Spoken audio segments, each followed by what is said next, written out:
So this video is for Arien. This is my first post too, but I saw your post and super heartfelt, man. My heart goes out to you. And it sounds like right now you're in a really tough situation, but I wanted to give you a couple things to think about as a a current entrepreneur.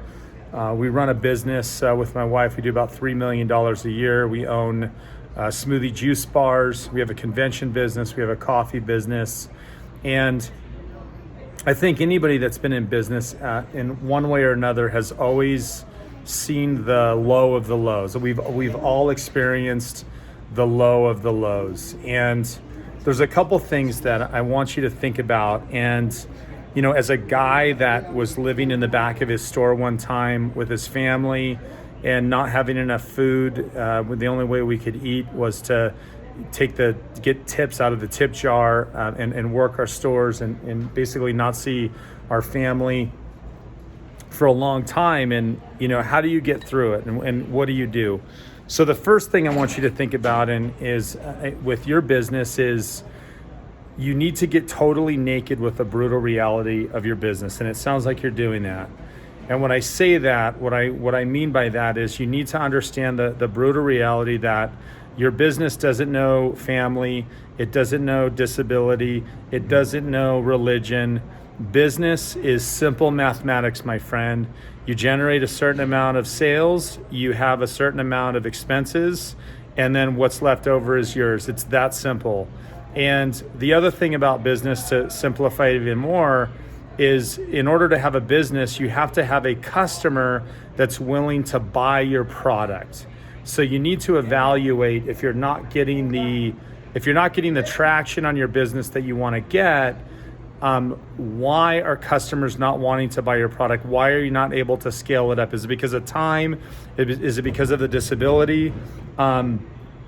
You know, with a lot of disabilities, I don't know your particular situation, but my great aunt Sylvia in Medford, Oregon, was ruthlessly paralyzed in high school when she was a kid, and went on to run a very successful esthetician business in Grants Pass, Oregon. And so there are always ways and resources of people that you can reach out to. And so that gives me to the third point, is that, you know, reaching out to this forum is a great way of doing it, but you also need to reach out to people in your community that understand that what you're trying to do, and understand that, yeah, if you can only work 20 hours a week, I totally understand, but are there ways that you can push through? Is there technology that you can adopt? And in our situation, we invest a lot in technology that allows you with one person to do the work of 50 people. And to leverage technology. We live in a very different era where people are starting to walk, that people that couldn't hear can hear. So, I mean, there's so many technological advancements that are happening, and I'd be willing to help you and teach you some of these because it's helped us grow our business by 20% year over year. And the fourth thing that I want to give you advice on is that sometimes in your business, you have to take a pause.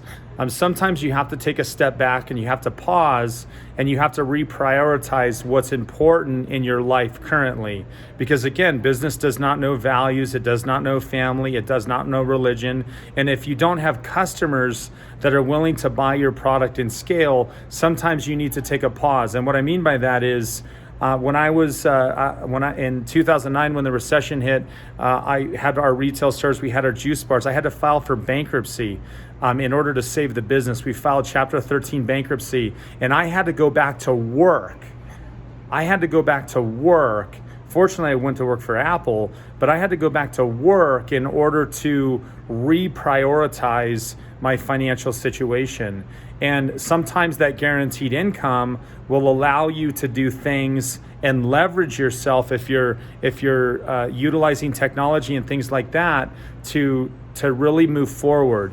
And so you're in a tough situation, man.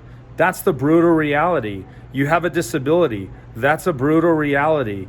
And I know you're accepting that, and I know you understand that that's what you reached out, but just you need to understand the math. You need to reprioritize your business and reprioritize your situation. And if you play the long game, you're going to kick ass and take names. So anyway, all the best to you, my friend, and I look forward to hopefully meeting you one day in the future.